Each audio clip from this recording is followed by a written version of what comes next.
Classic Plus is everybody's dream MMO. It's going to be amazing, change the world, revolution. But to be fair, a lot of people don't talk about the core facets that make Vanilla WoW, or Classic WoW. When they talk about the idealized Classic Plus, they throw out buzzwords. Well, horizontal progression, and the raids are always amazing, and the zones are always great, and class balance, just go do a bit of class balance, just a little couple tweaks, but no one ever goes into detail. So in this video, I am going to go in depth on every single core tenet that makes Classic WoW what it is, and how they should really improve and change things going into Classic Plus. Now this is a long video, so put on your second monitor and let's just dive right into it. The first topic is Tier 1 through Tier 3, the first 4 phases, not counting like the sub phases like ZG and like PvP. You have Molten Core, you have Blackwing Lair, AQ40, and Naxxramas. Now, the issue with Classic Plus here is that there are a couple of different methodologies, different ways that they can really progress through this. We're going to go with option A first of all, which is effectively untouched. We're going through MC through Nax, very mild balancing changes here, some new gear pieces, fleshing out a couple of different specs and classes that didn't really have good loot, right?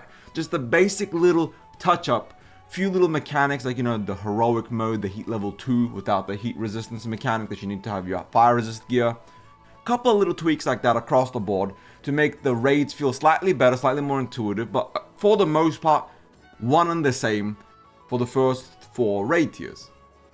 Then after that, you get brand new raid tiers going forward. So phase 5 in this context, or tier 4 in this context would, big example, be Grim Batol. Then tier 5 would be Hyjal. Then tier 5.5 would, for example, be Timbermoor Hold. And that way they give you new raids, but you get to experience the first 3 tiers authentically. And this is the more purest option. It's kind of like how everybody wants to have like one last hurrah at Classic WoW. Now in my opinion, I think this is the worst way to go about it, because doing just very minimal, very basic changes, it's effectively just anniversary at that point. People are playing Classic Plus to have an improved, expanded upon vanilla experience. They want Molten Core through Naxxramas to be fleshed out, to be fixed and tweaked, way better loot systems. I'm not saying give everybody disgusting power like we did in Season of Discovery, because that went way too far. But they still need to do better in the itemization, because Boomkin, Shadow Priest, so many other classes just don't have gear for them. There's no prop power gear. So just right off the bat, they need to change and expand upon so many facets there. Now this point isn't just about the gearing itself, but also about the raid balance and difficulty. Are they going to be changing for flex raiding, for example, which is another topic that'll come up later. They need to scale things, change things, addressing things in regards to new specs and new classes and just, you know, new racial abilities. So just in regards to that, there needs to be a lot of overall changes. But the other major issue here, and this is one that I'm kind of worried about, is I do not want them to do tier 1 to tier 3 and phase 1 through phase 4 as the exact same as vanilla. I would be rather upset and frustrated if I launched into Classic Plus and the devs effectively said, you are not getting any new raids, any new content for a year plus. You're going to go through the existing raids the whole time. And then after you're done with them, let's say they do 4 months per raid tier, so 16 months. That's when you guys get the brand new raid tiers. That would kind of feel shitty. I would understand because it gives the devs more time to work on new raids and all that stuff, but it would feel uncomfortable, or not uncomfortable, it's not the right word. It would feel frustrating. Almost like I'm being let down a bit because I waited this long to get Classic Plus only to not get any of the Classic Plus raids until way later in the life cycle. The one thing I would like the most, because I understand that they're probably not going to drop a brand new 40-man raid right off the rip, would be new 10 or 20-man raids in between each new raid tier. So between Molten Core and Blackwing Lair, instead of just ZG, you get this other 20-man. This new kind of flex raid in between all of these other raids. Or maybe, in my personal opinion, they don't open up with Molten Core. The very first raid tier is a brand new 40-man raid tier. Right from the rip, from the get-go, we get a full brand new 40, 20, 10. Again, I don't know what raid numbers are going to be in Classic Plus, but we get a brand new raid tier, completely original. And then we go into Molten Core, then Blackwing Lair. Then before AQ, we get another brand new raid tier. Then we get AQ40. then we get Naxxramas, and then we get non-stop new raid tiers. And maybe in the future they can revisit Molten Core and all that, make him 10-man or 20-man or like, you know, super dungeons or whatever you want to call it. But from the get-go, I do think we need to have a new raid at launch. I don't want it to be like a Season Discovery situation where the first brand new raid content came out all the way in Scarlet Enclave when the game was finally recovering and was hyped, and then they pulled the plug and like, yep, we're done, we're working on Classic Plus, so we'll see you guys later. The second topic, DR, Diminishing Returns and CC. Now this is a big pain point for a lot of people when it comes to Classic WoW in general. For example, being sapped by a rogue for eternity, or polymorphed, or any other combination of really terrible CC. You've heard everybody complain about, oh, they need to change this or tweak this.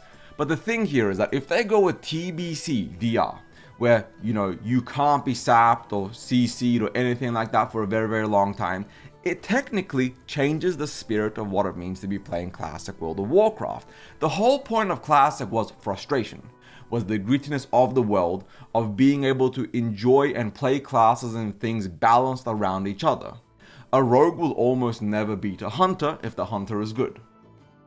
A warrior will almost never beat a mage if the mage is good. But a warrior priest is gonna clap fucking cheeks. And at the same time, you see how like different combinations and different specs put together and different like balancing of the PvP made PvP so good. For example, Red Paladin was absolute dog water in PvE raid environments, but it was rather phenomenal in PvP. Now in Classic Plus, they're going to clearly balance every class and every spec, so Red Paladin's not going to be terrible, Boomkin's not going to be terrible, Shadow Priest is going to be better at more than just PvP. But that does also come into this CC situation, and in my opinion, I don't think TBC's CC changes are ideal for Classic Plus. There needs to be changes, absolutely. I'm not going to sit and lie to you guys and say, do no changes, leave the game exactly as is. But the game still needs frustration points, because that's part of that classic feeling. The frustration points need to have proper counterplay, it needs to be better for a lot of people. There needs to be actual ways around this. So should sap be 40 seconds? Sure. But you should only be able to cast it way less. They should leave sap being 40 seconds or polymorph being so long, increase the cooldown on that ability. Don't just let them be able to like redo things immediately. Give it a 10-second cooldown or something of that nature. So if you break out of it, there's counterplay to it. Now, I'm not saying that's ideal, right? I'm not going to sit here and act like I know perfect class balance. I know exactly how to fix things, exactly every little thing to do with Hurricane, Polymorph, and all these other things.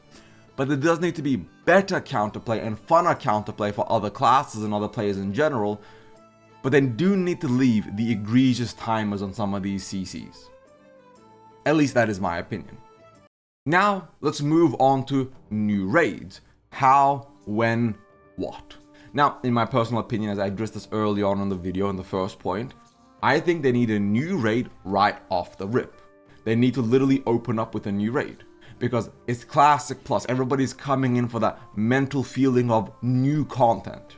Don't get me wrong, everybody's expecting Molten Core through Naxx. That's not a maybe or hopefully this or that. We expect to get Molten Core through Naxx pretty much uninterrupted.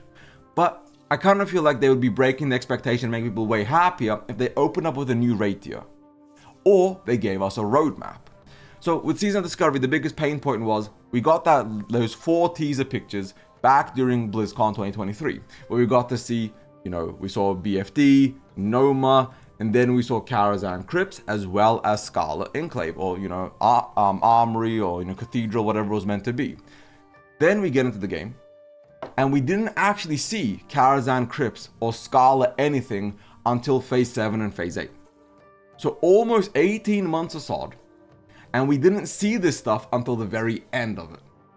And it was a very frustrating thing, because by the time we got to Phase 3, after Phase 2, everybody expected going from Noma, we'd be going into, Armory, or Cathedral, or let's just Scarlet situation redone. Scarlet Enclave would have been Phase 3, but we got Sunken Temple. And then, at Phase 4, instead of Molten Core, we were going to get Karazhan Crypts, and we got Molten Core, and then Karazhan Crypts was Phase 7. If they are planning on doing this again, give us a roadmap at BlizzCon 2026. They're going to announce it, but show us a roadmap. Say, we're opening up with a brand new, 20-man mini raid before we get into Molten Core. There's going to be a couple of new dungeons. And then at the end of Naxxramas, we have a brand new original raid tier. And let's just say in this context, it's Hyjal. They're going, the gate to Hyjal opens, and we can't wait to show you the new raids there, the new dungeon, and so much more. But in the meantime, here's a couple of new dungeons and some new little half zones or whatever in the open world. Go experience that stuff, enjoy the new content, enjoy this new 20-man raid from launch. And we'll see you guys in a year with some brand new amazing raid content we can't wait to share with you guys. So long as we get an immediate heads up of what is coming and when, people will not be mad and they will not complain. The issue is, if they say nothing and it's Molten Core through Naxx, it's going to have a lot of negativity online. It's just simply going to be able to, doesn't matter how good MC through Naxx is. People just played Anniversary. And like, keep in mind, we went from Classic, TBC Wrath, SOD, Anniversary, TBC Classic Plus. It will not have even been 12 months since people last did Molten Core. And that's going to be like a frustration pain point. Well, 18 months, I guess. So let's just round out exactly how it should look in my opinion. Phase 1, it's the launch phase, yada yada yada. People are leveling 1 to 60. Then phase 2 would be the introduction of the first brand new 20-man raid. Then phase 3 would be Molten Core. Then phase 4 would be Blackwing Lair. Then phase 5 would be, like ZG or like whatever random shit they throw in there. As well as a brand new, I think in my opinion, a new 40-man raid tier should be here. Again, flex raiding, I'm assuming it's going to be flex raiding and Classic Plus, so that'll be a 20-man raid, but regardless. A brand new 40-man raid right between Blackwing Lair and AQ. Then you get AQ40. Then you get Naxxramas. Then you get a 20-man raid, like after Naxx and before the next raid tier. So people have time to finish their ATS's and whatever. Then your phase 6 or 7 after Naxx would be, in this context, brand new BG, brand new this, and the brand new zone, so Hyjal or whatever. Then phase 8 should be Karazhan, so people's ATS finally like comes into play. And I feel like that would be like a very solid, very smooth, very clear-cut, well-defined pathway for Classic Plus. Now we're going to move on to the bigger topic, updating Molten Core through Naxxramas. Now, if we looked at Season of Discovery, Heat level 1, 2, 3 in Molten Core was not well received. People liked the harder difficulty, they liked the new boss, IKEA Meatball, right? But people liked it, they enjoyed it, they thought it was cool, they thought it was interesting. But it wasn't exactly an ideal kind of like situation with the fire resist mechanic. A lot of guilds could clear Heat 3 rather easily, but they couldn't get every single pug, every single member to go out there and farm the fire resist. It was a big pain point. My guild struggled. I was in a, not necessarily a casual guild, but the semi-hardcore guild where they're all just casual. It's a bunch of ex-sweaty players who don't want to sweat anymore and a shit ton of casuals. I was in a guild like that. We couldn't do Heat 3 consistently because people would call out or this or that, and just the mechanic wasn't great. Then you have Blackwing Lair with its affix system where you have to have the 3 different affixes, black, blue, green, all the different colors. And that was far better received because, at the end you got the loot chest, you got the fiery shadow effect, the shadow flame effect, and that was cool. People liked that. But at the same time, I wasn't a big fan of all these cons and difficulty modes and tiers. For example, AQ, and then Naxxramas followed suit. So how do they exactly change and update raids in Classic Plus? Now, this might be controversial, but in my opinion, there should be 2 difficulty modes from the get-go. There should be Flex, you can bring up to 40 people, and then there should be what the competitive guilds do, which is flat 20. At 20 people is when your pass really counts. That's the hard mode. If you bring more than 20, it doesn't count. Everyone else can bring Flex, and they still get, the pass. It's called normal mode. And then the difference is if you bring 20 people or under, you get 1 extra drop per boss. That's it. If you bring more than 20 people, you don't get anything extra. Not better loot, not more loot, and yes, more loot, but not better loot, stronger loot or whatever. Just less competition and slightly more loot. So for the casual guild, they can still clear the exact same content as you.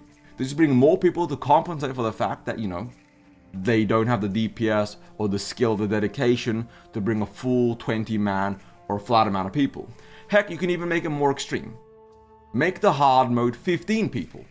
Make it drastically harder because you got to bring way less people and make the compositions way tighter. Make the raid scaled for around 20 people or 25 people. And make the sweaty people actually have to sweat with pure skill on their part for having to build a much tighter, more optimized composition. But that should really be it. There shouldn't be heat 1, 2, 3, 3 affix, 2 affix, 1 affix, 4 orbs, 3 orbs, 2 orbs, 1 orbs like Nax. They should just do flat, flex. And that should be the realistic finality of difficulty and changes like that to raids. Now, in my opinion, in Classic Plus, I think Molten Core now needs a new wing, 2 or 3 new bosses, some extra mechanics, some more flavor for all these new, creatures. Add a Dwarven section. Blackwing Lair. Add a more Orc section to it as well. Add a couple of Orc bosses. Expand upon it. Then let's, for example, go to AQ. Make a PvP segment. For example, you're fighting the Alliance inside of it, the Horde inside of it. Exact same boss, different skins swapped around if you're a Horde or Alliance raid team. For Naxxramas, maybe add an extra wing, for example, the Stratholm wing. Extend the entrance, so you gotta fight through a Stratholm section before you teleport into Naxxramas.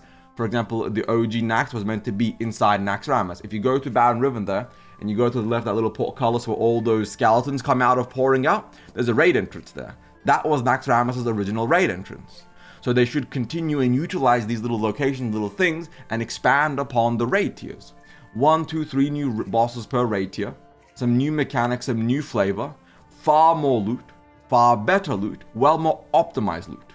But that's something I'm going to address later on, is the power scale of loot, the horizontal versus vertical progression debate. I gotta be real, it's a stupid debate. Classic WoW is a vertical game, but it needs horizontal systems on top of it, but we'll discuss that later on in the video. But from the get-go, they need to really explain to everybody exactly the changes they're going to be seeing. If Molten Core is going to be completely redone, new assets, new full redesign, HD redone, master of the raid, they should say that. At BlizzCon, they should be like, we know people complain about the IKEA meatball, embrace the meme and say, we get that, we hear you, so now we completely redid Molten Core, a whole new wing, more bosses, we can't wait for you to guys see that. If it's just going to be slight tweaks, say that. Don't let people go haywire with their imaginations. Temper expectations and explain what's coming. Again, a roadmap. A roadmap is so important to the health and spirit of Classic WoW and Classic Plus in this context. We still don't know when TBC Anniversary is dropping. We know pre-patches date, but we don't know when TBC itself is dropping.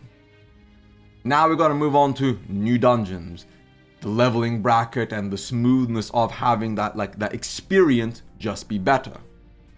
Now, in regards to the Classic Plus, at a bare minimum, there needs to be 10 new dungeons. There needs to be a new dungeon in a lot of different level brackets and ranges. There needs to be new dungeons to do alongside other dungeons. They need to have a very strong endgame. But the journey is so important because nobody cares about the journey anymore, because the journey is fully min-max, optimized, and everybody knows everything. When everybody knows everything, nobody gives a shit because the journey has been optimized and there's no fun left in discovering and exploring. So if Classic Plus launches, I'm hoping for 2 or 3 new zones, some fleshed out new areas, expanded locales, some new stretched out parts within zones existing. There should be a Null, for example, a Null dungeon in Elwyn Forest, and the Horde should have an entrance, a teleport or whatever. There should be a Harpy dungeon in Stone Talon Vale. There should be, a Furbolg dungeon in Ashenvale. There should be these new little zones and things being added throughout the world and the means of it. Just how, for example, Scarlet Enclave, or not Scarlet, Scarlet Armory, Cathedral, Library, Graveyard, it has this big little mega thing of 4 different dungeons in one. There should be more of those. For example, a dungeon that starts at level 40 and goes all the way to level 60. 4 different brackets, 4 parts, a nice big mega dungeon location. Grimbertoll would be a good one, for example. But they need to add more. There needs to be way more dungeons across the world to let people feel like they're having better gear progression, that people want to actually go out and do dungeons and level. Right now, everybody's level boosting. I am genuinely struggling to find any dungeon while I'm leveling an anniversary, and I get it. It's the 5th time, the 4th time, the 6th time rerunning. People don't give a shit about running dungeons, but they're sitting there AFK getting boosted. I get it. But for Classic Plus, dungeons need to matter. There needs to be new gear, new discovery. For example, Some of the best moments for me back in 2019, back in 2021 on TBC, was getting that random blue, that random item, that random green. Holy shit, this is insane. Getting my bags. When you're leveling for the first time, you just get a bag at like level 4. You're like, holy shit, guys, I got a bag. I'm better than you because I got the bag. I am blessed by the gods. I am the divine champion, not you. That feeling of the world mattering and like the choices and the little gear pieces feels so optimal. People remember the first blue more than they remember, oh, I got, my Nax tier 3, cool. Because those memories feel more impactful because it's way more early in your character's journey and your attachment to that character. So for Classic Plus, that genuinely needs to be a thing where there are so many more dungeons.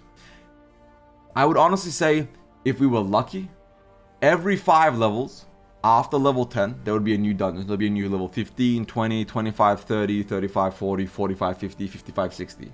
Now, of course, it wouldn't be like a flat 5, so it would be like, level 16 dungeon, a level 22 dungeon, a level 27 dungeon, a level 33, 37, a level 41 and 43, then a level 49 dungeon. There would be way more dungeons spread out across the little brackets to fill out that nice power curve and that little cap for each zone or location.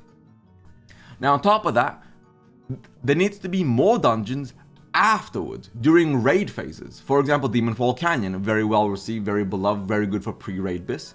But every couple phases, they need to drop a new leveling dungeon. When they add new zones, new locales, there need to be new leveling dungeons. Hey guys, here's a new level 33 dungeon. Private servers do this rather well. There was a big reptilian server that made a whole new zone just north of Stormwind that was phenomenal. It was very well designed, new raid, new dungeons, new questing, and it felt so good. There was a reason for the Horde to be there as well, coming in from Blackrock Mountain. Like it was so good, so well designed, so optimal that things like that, even later on when people are doing endgame raids, gives people a reason to want to level a new character and enjoy the world again. The journey can be kept important and valid so long as Blizzard makes people give a shit. New zones. That's the next one. I just touched upon this, but there needs to be new zones from the rip. Right off the rip, Hyjal needs to be there. Whether we get to enter Hyjal or not isn't the big issue, but Hyjal needs to be in the game. They need to expand the zones. What's north of Stormwind? Are they going to finish Stratholme, the little northern coast? Are Blood Elves going to be, or High Elves going to be a starting race in Classic Plus? Are we going to be getting goblins? Are we getting a new goblin island? Like, exactly how are they expanding upon this? The Echo Isles and the Trolls should have their own capital, their own little hub. Same thing with the Gnomes. There should be another Gnoma location where the Gnomes have their own little capital. There needs to be expansions to existing zones, and there needs to be brand new zones right off the rip. That entire coast on the east side of Stranglethorn Vale, underneath, for example, the Blasted Lands, there should be a whole new zone there. North of the Moonglade and east of Winterspring. The Tirisfal Glades area to the west of it. Dunmorrow Airport.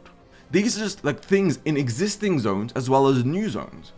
And the devs can be creative. The Isle of Dr. Lepidus, Gilligam's Isle, Kulturus, Tol Barad, the Dragon Isles. There are so many locales and things that are in the files that devs could expand upon and finish and flesh out that there should not be a lack of new content. Even if there is a lack of raids from the launch experience, there needs to be an obscene amount of new and expanded changes to the world.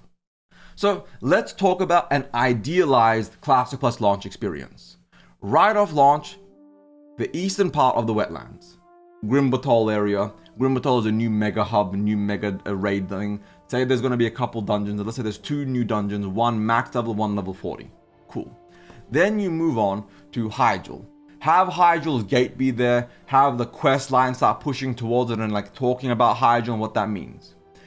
Then of course you have, for example, east of Redridge. Flesh that and finish that out. Add a couple more travel points, some locales there, why the Horde should be there.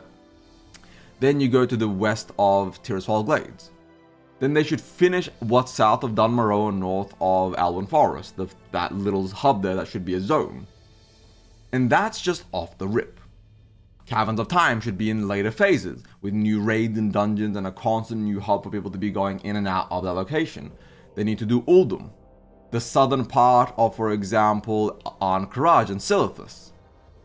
Don't forget north of Moonglade, east of Winter Spring. They need to flesh out and finish Stone Talon Vale and Stone Talon Mountain. There are so many things that right off the rip need to be there.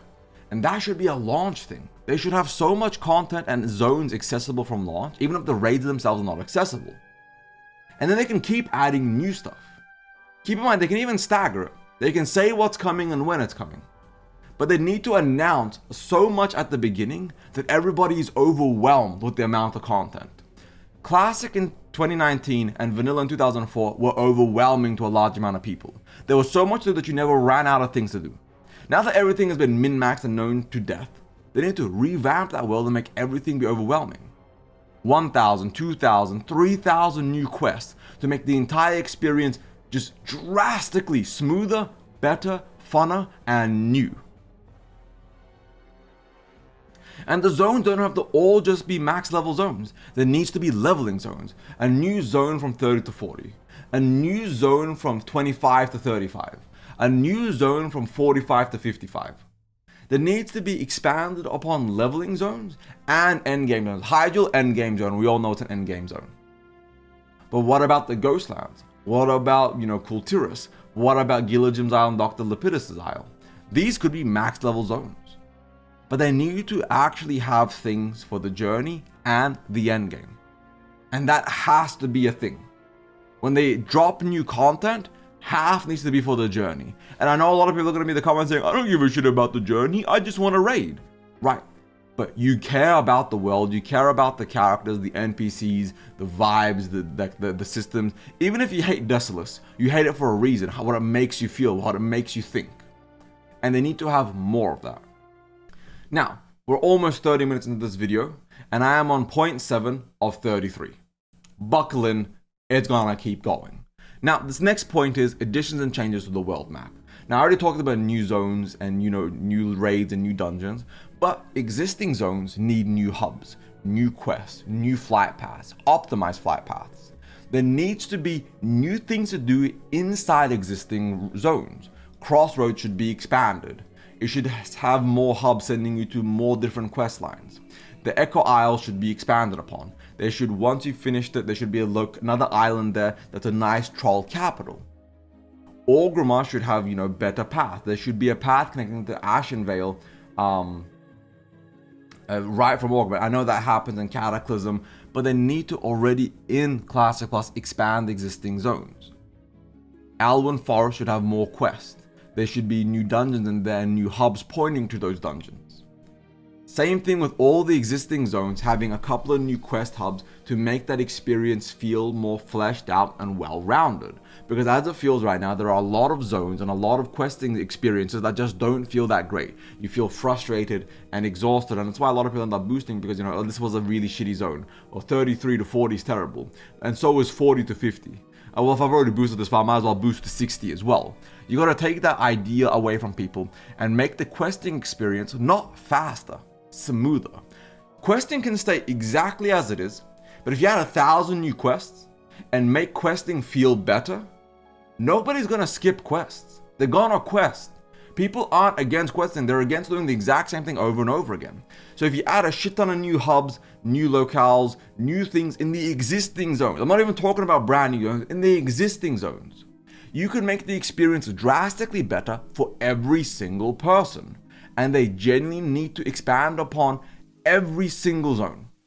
Every zone, at a bare minimum, needs 10 new quests. Bare minimum 10 new quests per zone. I think that's on the low end. I think we're looking at 20, 30, maybe even 40 new quests per zone. So every zone is so packed full of content that you have things you're wanting to skip. You're willing to skip this because I don't want to finish these quests yet. I want to go to this zone and do this instead. I don't want the RestedXP or all your guides and all these things happening where everybody knows exactly what to do. Turn brain off quest. Turn brain off level. Turn brain off boost. Make people give a shit. It's easier said than done. I'm not going to sit and lie to you guys and say, oh my god, this is going to be so easy for devs to do. Devs, just do this. Devs, are you stupid? You guys should be able to do this. No, it's going to be hard. We know it's going to be hard. But they need to make a serious effort in making sure every single zone has new quests, has new flight paths, has new hubs, and has everybody willing to explore and discover things. And keep in mind, there doesn't just have to be new hubs and new towns and new flight paths, new caves, new little mini open world dungeons, new locations that just expanded upon things. They need to, for example, in the Barrens, add a ginormous harpy like tower, like mountain where you gotta climb it and like go up it and discover all these new harpies, bosses, quest lines. For example, harpy NPCs that give quests. For example, the matriarch has fallen to evil and corruption. Every zone could use new points of interest that make those parts more interesting to go to and explore. A couple of new islands off a couple of coasts. What's that new island there? What's the quest? Are this quest sending me? Oh my god, the Murlocs have a king. Okay, we gotta kill him and take his crown, and now you gotta go crown this other Murloc queen. Looks exact same as the king, whatever. And like, that's what I'm saying is like, every little thing like that adds so much flavor and importance to the world that it is a must-have. It's not a hopeful or a wish, it's a necessity. Now, we got world bosses. And world bosses are interesting because the point of fighting world bosses and competing for the tags is really important. It's really fun. The issue is world bosses had such good loot that the best guild would camp and you would never get it. Go on any server, 2019, 2021, TBC or whatever, and talk to people who played on big servers if they ever got a world boss kill and ever got loot from a world boss. 99.9% of people never saw the loot. And these guilds would still camp the world bosses even when they had every piece of gear they needed and the whole guild was stacked out, because at that point it was principle. The instant world bosses of SOD were great, but remove that combat, that feeling. So here's a solution. The world boss respawns once every 6 hours. You're going to get the loot once. So if you've killed it once, you can't get loot again. And if people in that group have already killed the world boss, no one in that group is eligible. Now, okay, that's a bit extreme because there's going to be people griefing. You know, I haven't killed the boss, and you get invited to a pub, somebody's killed it, now nobody gets loot. So you know what? Scrap that. But still, they should make it so that you can't just have the world boss be camped by the same people. Have it respawn every 6 hours, every 3 hours. And, you know, in this context, if the same, no, because you can't put restrictions because people will grief and like ruin pugs. So you can't really put restrictions on guilds not being able to kill it again and again. But there needs to be some safe things. Or, for example, have the open world version, which drops more loot, and the instance version, which drops 1/3 of the loot. So, for example, the open world version drops 8 pieces of loot. The instance version drops 3 pieces. So if you don't want to compete with the open world version, you go to the instance version. There are things they can do. It's not really ideal. It's kind of a frustration point of how the community and the player base plays. There does need to be changes to world bosses, but I'm not exactly sure what the best solution is. Maybe just leaving an instance as is, that the SOD changes are the best changes. But I kind of feel like the open world conflict and PvP is juicy and fun, but like after a while it does get tedious. So it is what it is. There's not much they can really do here because it is a player problem and not a dev problem or design problem. But on top of that, I think there needs to be more world bosses. I think when you're walking through Stranglethorn Vale, there should be a level 55 Ogre War Chief that's just walking around clapping cheeks. Or for example, a Gurubashi Bloodlord just walking around murdering everybody for being there. Does he drop a lot of loot? No, he drops a really cool level 50 blue weapon. He has a 1% chance to drop a level 58 epic weapon. It's not that great, all raid gear is better, but it's a really, really good freebase, like Foul Striker, right? From UBRS. So adding these kinds of world bosses to the zones would be hella sick. You're leveling in Alwyn Forest. Hogger's deranged cousin, the Great Booger, is walking around. Level 18. What a beast. Just murdering people as he just does this weird path. But it would add flavor to the world, right? So adding these kinds of little extra bosses in these level ranges where they're actually terrifying and like the Foul Reaver-esque effect would be sick. And then you have like 20 level 12, 13s grabbed together, go kill the Great Booger, get some nice, maybe a blue. A blue at level 12 or 13 would feel amazing. So having these things, because nobody's going to sit there and camp, you know, a level fucking 18 world boss. So people are going to do it for fun and then move on, right? But doing things like this add flavor to the world and make people give a shit. You're just seeing in general chat, oh my god, avoid Jasper Load Mine. The great booger's there. Don't come outside. Stay inside if you're inside. He's right outside. Now, I know the name is super, like, null names in general are kind of goofy, so that's why I call them that. But I think that would be really fun, really intriguing, like, fun point to the game that would make the world feel more alive, make people have to vote. Imagine hardcore.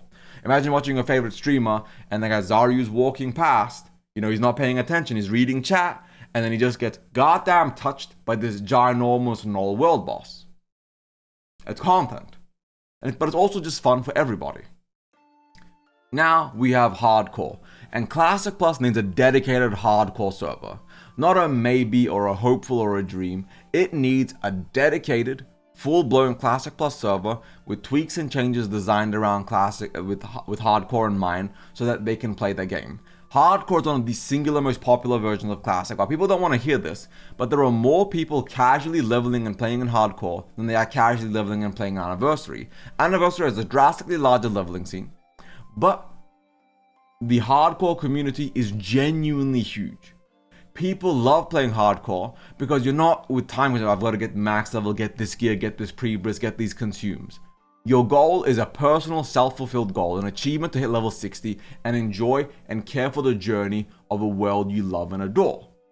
A lot of people might be sick of leveling, but hardcore players love that shit. And so the hardcore community is very big. They're not very vocal, they're just very, very big, and they're very, very quiet, and they play the game, and they need a dedicated server to keep playing hardcore and Classic Plus. It's the new end goal, the end cap of all the Classic WoW. Classic Plus is the future, and we can't leave hardcore players in the past. They need to come with us, so they need to have their own hardcore Classic Plus server so they can keep playing, keep enjoying that. On top of that, make hardcore feel more important in Classic Plus. For example, a leaderboard, for example, people who have hit level 60 and done the most content, people who have hit level 60 in the fastest amount of time in hardcore, people who have hit level 60 doing this, and solo, and the leaderboard should be solo self-found, like so many little extra things right there. But I think it would be really, really interesting to have hardcore players have their own rule set and achievements and things that they can go for and strive for. I just think it would be a nice net positive for the game world and the community to have hardcore actually matter in a bigger and grander scale, officially endorsed by Blizzard. Leveling experience. Now, in Anniversary or in just Classic WoW in general, the leveling experience is frustrating, right? There are a lot of dead level spots where the leveling is shitty. You gotta kill mobs for a while here or there to make sure the leveling experience is smoothed out. Certain quests are not good and you're meant to skip them. It just is kind of like a frustrating experience. And I said this earlier, they need to add so many new quests, so many new hubs, so many new locales and points of interest. They need to make the questing experience better. I don't think they need to change XP values. I don't think XP should be less. I don't think they need Joyous Journey or make quests give more XP. They just need to add more quests to the game and make the leveling experience feel smoother. If people definitely want an XP nerf, I think it should be 15% cap. Maybe even 10%. I think 15% is too much. I'm not even the biggest fan of leveling anymore. I've done like 13 characters in my life. And I still don't think leveling is the issue. I don't think experience is the issue. I think the journey has been dead. And it's a frustrating thing to do after so many characters. So if you make it feel better, people will be more incentivized to level and are more excited to level and play the game. So you don't need to change the leveling ratios or anything like that. Just give more quests. Just give more mobs. Just give more locations to quest. Make people feel excited, and people will not give a shit about leveling multiple characters over and over again. Now, I do think there should be seasonal XP buffs in Classic Plus. So, when we get to, for example, Phase 3, after Blackwing Lair, that should be the first XP buff. 50% more XP to everybody for, let's say, 2 weeks in preparation for the next phase. And then let's say after we finish Naxxramas, another 2 weeks or 4 weeks like leveling buff, 50% faster XP. So a lot of new people or people want to like make alter new characters or change things around can now level and catch up a new character in the smoothed out, more interesting, exciting world. Now, something people have been asking about for a while is faster movement, mounts at level 20, and just having the game world feel faster. Now, I'm going to be upfront. I am okay with everybody getting a small buff. For example, how, druids have cat form, or shamans have a ghost wolf form. I think maybe every class gets something like that. Paladins get 10% faster movement. Warriors get 10% faster movement with a nice new racial or a class ability or whatever. And just let everybody be slightly faster. But adding a mount at level 20, I kind of feels like egregious. Not necessarily something I'm against, but not something that I think is a necessity. Just make everybody feel a little faster. You don't have to give them like 40% or 60% mounts. Give them 10%, 15% more movement speed, and it will feel better, make people feel more happy. Then you put like a 7% movement speed boot buff on, and then boom, you're now moving 17% faster or 22% faster for a lot of classes, and that should be good enough. I feel like this point of everybody clamoring for level 20 mounts, level 30 mounts, I mean, maybe in the future, maybe by phase 6. By phase 6, sure. Make the leveling experience drastically smoother for everybody. But I don't think it's a necessity at launch. But maybe I'm wrong here, and you guys can let me know in the comments down below what you guys think about this. And while you're in the comments down below, like and subscribe. Have you liked this video so far? Let me know. I'm curious about your thoughts, because we are only 1/3 of the way through. Now, I've talked about the journey many times so far. Leveling, quest hubs, this and that. But the big thing here is that the journey needs to truly be designed from the ground up. When Vanilla came out in 2004, it was a revolutionary thing to make leveling feel better compared to EverQuest and all its contemporaries. Now, none of those games are around. EverQuest still is, right? Let's be real. But like everybody is still playing WoW and is designed around WoW's philosophies. Classic Plus needs to expand upon those philosophies and make the journey truly absolutely matter and make people give a shit. Now that's easier said than done. Like I wrote a couple of things down here. For example, meaningful milestones pre-level 60. Add mid-level systems, for example, profession power spikes, class quests, dungeon attunements. That makes a level 20, 30, 40, 50 more important, and not just checkpoints at level 60. So for example, at level 30, you unlock a profession ability that lets you craft, for example, your first epic, a very shitty epic. But it's an epic that just makes you go, holy shit, I went and grinded my resources, I got this level 30 epic, and this level 30 epic's gonna last me until like level 52 or 53. And then level 50, you get to craft your first really cool or really important piece of gear. So blacksmiths get to craft like a great pair of legs. You know, for example, jewel crafters get a really good ring. Leather workers get a really awesome pair of shoulders. And you give every profession and every class something to give a shit about towards during their journey and their leveling experience. As a paladin, you should be excited to go craft not your corrupted Ashbringer, but let's just say, you know, your fragment of the Ashbringer.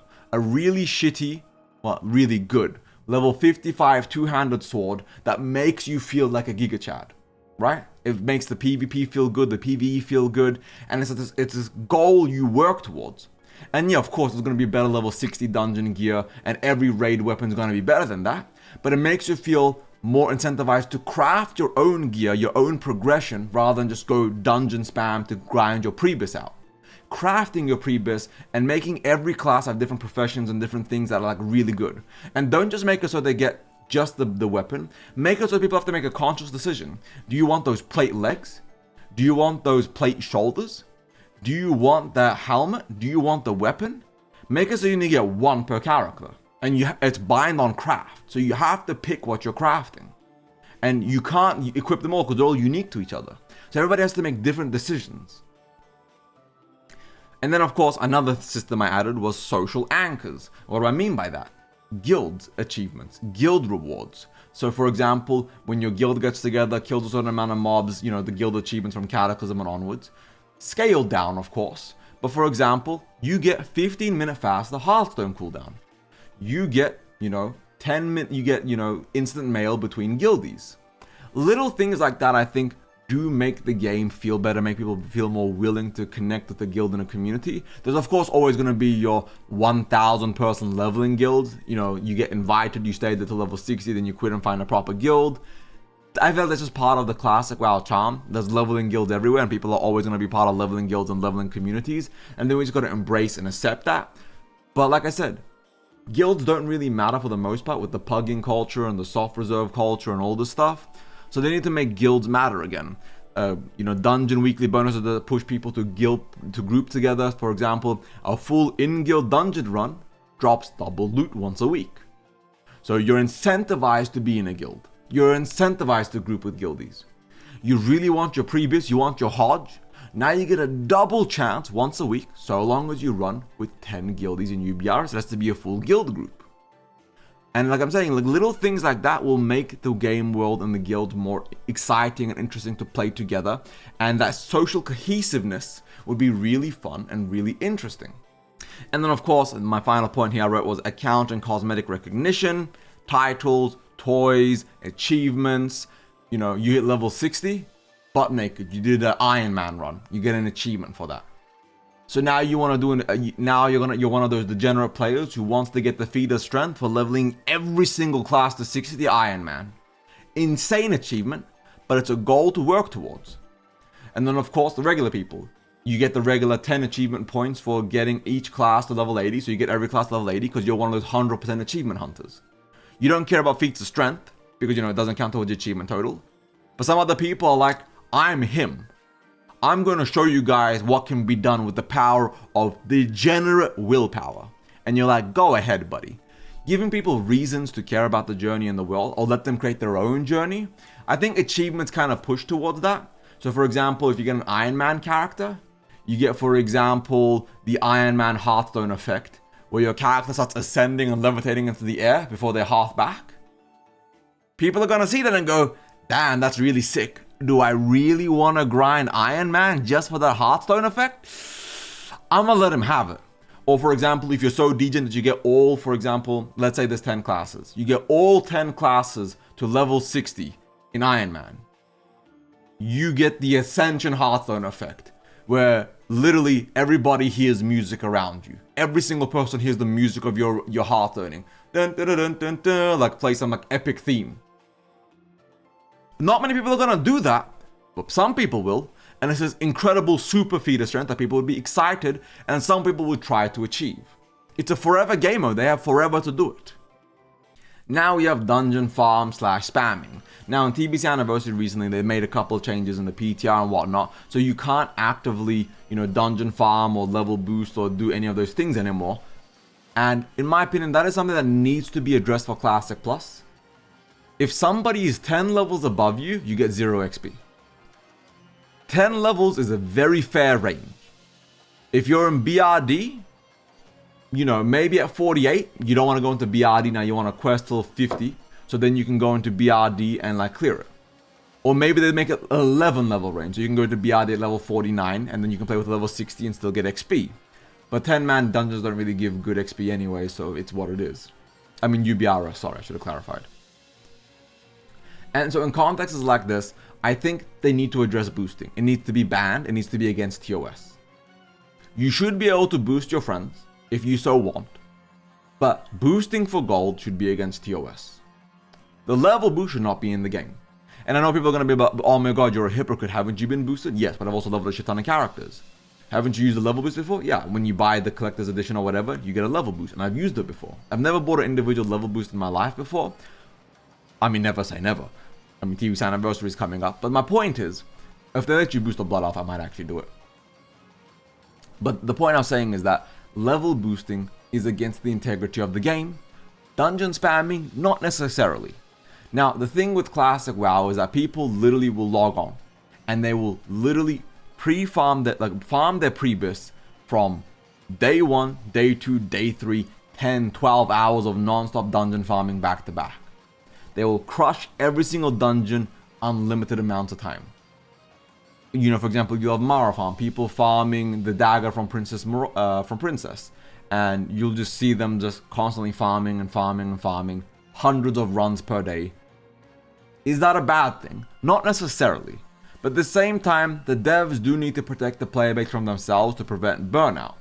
I know plenty of people who farmed Maraudon over 200 times. For example, in Season Discovery, I did Maraudon, the Princess farm. I think I did over 200 runs. It was 207 runs to get my dagger. I got my dagger. And I was fucking frustrated by the end of it. Because a couple of people I played with, they got on their 3rd or 7th run. Now, they should still not really police how we play, but put protections ahead of time and design the game not to be abused from the get-go. Easier said than done, they're gonna fail. I'm gonna keep it real with everybody. They're not gonna succeed on this point. almost impossible for the devs to truly succeed on this point. So for example, they can do a daily dungeon limit, 5 dungeons per day, or they can do soft friction.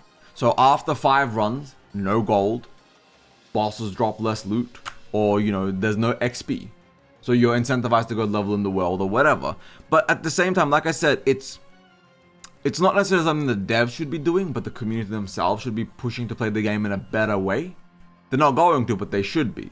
So at the same time, it's very, very difficult to really make people play the game in a fun way rather than an optimized, effective manner. They could, for example, I wrote here, do weekly dungeon rotations for bonus rewards. So for example, this week instead of farming BRD or whatever, if you do Scholarmance, you get, let's just say they add the currency, the Undermine Real into Classic Plus or something equivalent. You get double currency, so you can go buy some fun, toys or titles or whatever from the vendor. There are little things they can do like that to make people more incentivized to not just spam the same dungeon over and over again, but there's no optimized way to truly do it. This is a big player problem, and I don't see how the devs can truly address it. Aside from like destroying the boosting thing. The boosting should be against TOS and be a bannable offense, especially for Golden Hand, because mafias and the bots and everything. It's genuinely a bad thing to have that in the game. Now, of course, we have open world boosting. Now, this is the big one, and they need GMs. They need AI countermeasures. The botting has gotten outlandish. It's being realistic. Anniversary is the worst economy I've ever seen in a classic WoW server. It's genuinely appalling. TBC is going to be the same. But there are so many bots on every version of WoW, from retail to Mr. Pandaria to classic anniversary to I don't think Era has many anymore, because Era has like billions of gold on there, so the bots have kind of lost value. But at the same, like I'm saying, there's so much gold in the economy because these bots are just going there, even if they're not farming anything in particular. Every mob killed is permanent gold added to the economy, and the player base loves swiping. So there are a couple of ways to address this. Consumes cannot be traded on the auction house. You can either craft it for yourself, and you can only use it for yourself, or you buy it from a vendor with dungeon currency. So you can't actually go use gold for this. Okay, cool. That's one way to, it's kind of a weird way to address it, but it's one way. Another way to do it. The auction house has a lot of measurements on it, and the mailbox. For example, receiving gold from a stranger gets both of your accounts flagged immediately. Why are you getting 1,000 gold or 500 gold from a stranger? You both immediately flagged under review. But again, they need GMs for this. And to be fair, I think the best way to do this is just permaban people. You think people are going to be happy to be permaban while Classic Plus is raging, everybody's having fun and having an amazing time? People are going to be mad as shit to get permabanned in Classic Plus of all things, lose all their progress, all their characters, because they want to swipe? Don't swipe. Earn your gear, earn your currency, earn your rewards. It's going to be rough for a lot of people, but people need to play the game how it's meant to be played. And I know a lot of people are going to be in my comments going, don't tell me how to play. I'm a dad, I work a real-time job. If I want to swipe, I'm going to swipe. You can't stop me. That's fair. You're your own grown person. But you not having the time to play is ruining World of Warcraft with the advent of the amount of swiping happening. I don't think it's a good thing. If anybody here is going to say, just let people buy gold, add the fucking WoW token then. What the fuck? I think it's the dumbest argument to say, I have a real job and a real family and wife and kids and everything. So do I. So do a bunch of other people. I know people that have wives, kids. When I say wives, multiple. What are we, in Saudi Arabia? I know people that have a wife, they have kids, they have a job, and they still grind and earn their own gold. You can use excuses all you want, but it's I don't think it's a good thing, because if everybody wasn't buying gold, the inflation would not be this bad. It's a self-fulfilling prophecy. So the devs need to either ban the buyers or have a shit ton of GMs constantly monitoring everybody 24/7. The problem is that's not going to happen. Microsoft's not going to approve budget for customer support. They keep firing customer support. There's not going to be any customer support. And devs aren't customer support. Microsoft will give money for devs. Easy peasy. You hit your 30% profit margin metric, have as many devs as you want. Keep hiring. The classic devs want, what was it, under 10 employees to over 50 employees. That's Microsoft money. But Customer support, gone, dead, eviscerated. You got devs tweeting about fucking things on Twitter and shit instead of actual customer support people. Like I'm saying, like they don't really have that right there. Look at like trying to do a ticket on the fucking Blizzard website. AI after like automated response after automated response after automated response. We're not gonna get GMs. It's a pipe dream. So I hope they combat botting in some particular way that just makes the world feel better. Now we can also talk about Black Lotus changes. Make it so you can buy a Black Lotus for 20 reals. Easy solution. Make it so you can farm herbs for black reals. A lot of people are swiping because they don't really have an effective way to like farm gold, but they don't mind running dungeons. Oh, if I run a UBRs and a Scholar Mance once a week, I can afford all my consumes for the week. Yeah, I'm cool with that. I'll go do that. Easy peasy. You gotta give people, the casuals and the majority, a way around the swiping, and they will avoid swiping. People don't really want to swipe. They just don't feel like they have any choice. So you gotta make, nodes randomized so the bots can't just have like a bot sitting there. You gotta have there be like 100 unique spots per zone and randomly shifts. If a node is there for like 3 minutes unpicked, it teleports to a different location. So people have to constantly, while they're leveling, it'll just appear right next to them, or they're just grinding mobs, it'll appear next to them. There needs to be ways to combat bots. I just don't know what the ideal way is. I'm not like a coder or a technician here. I don't know what the backend APIs or information looks like.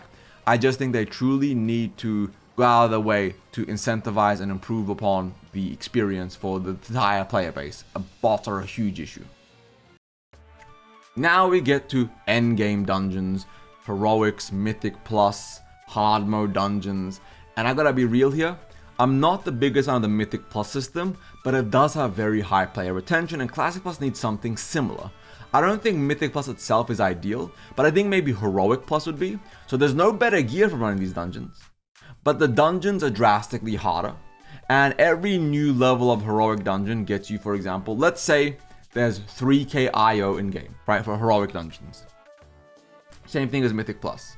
And you're on Heroic 15 or Heroic 16. You don't get better loot. Everybody has standardized gear going to these Heroic Dungeons. And in these Heroic Dungeons, it's player skill. You gotta be a good player, right pulls, right combination, right combo to actively get a high score. And then at the end of, let's say this, season 1 is 12 months. At the end of 12 months of grinding your Heroic Plus score, you get a mount. Like for example, let's say the Apex dungeon is a demon dungeon, you get a demonic mount that you get to ride around because you hit 3k. That would be a fun thing. You don't get better gear, but it gives you an endgame player, a sweaty player, a goal to strive towards. And maybe regular Heroic gives double loot. So if you're trying to farm, for example, pearls, you want your righteous orbs from Stratholme, you get double drops in Heroic versus normal. And then the Heroic gear isn't necessarily better, but there's the higher drop chance for all the gear you're farming. So people that just want to do a casual run, they can do a casual run. And Heroic, or maybe Heroic is like slightly better gear instead.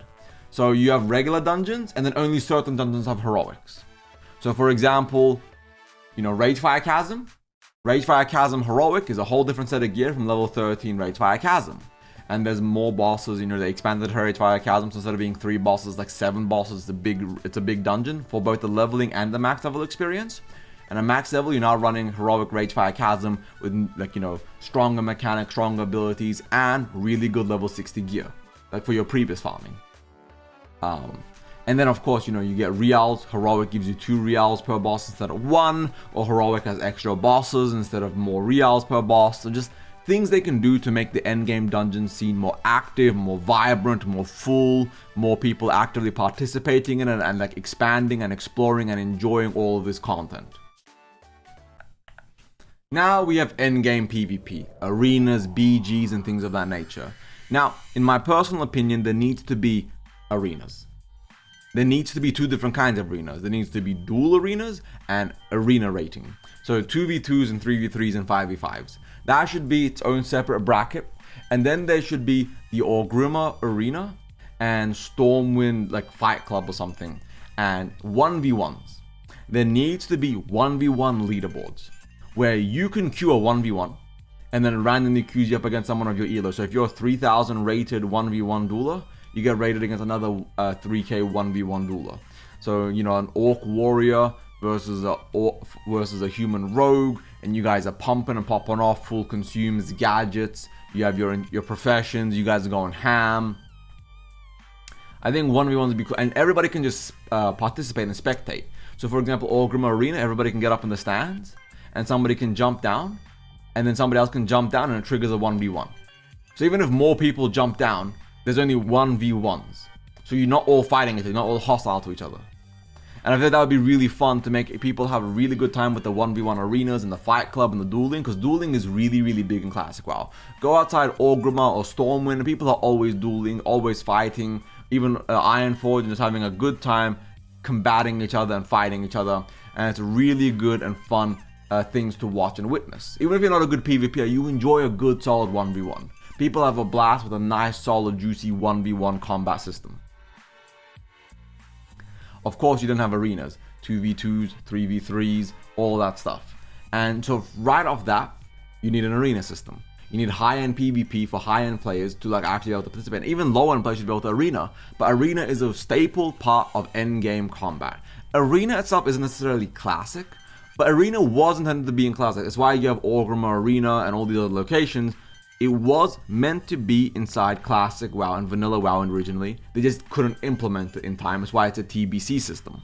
So I do think if it was an original system intended for Vanilla, it should still be finished and added to Classic WoW.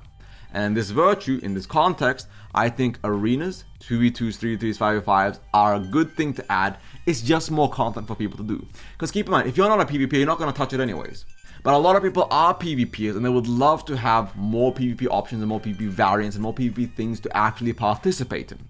So anybody saying no to this, it's saying no to PvPers and saying go fuck yourself to PvPers, and it's not fair to the PvP player base. Now though, we then have rated BGs and new BGs. For example, Ajara Crater should be a big open world MOBA-esque battleground that should be for fun. You should grind up your reputation for some nice gear, for fun combat, running around your minions and like fighting enemy team, trying to destroy the enemy nexus in this context. Fun stuff. But then rated BGs. They're going to be adding new BGs for sure.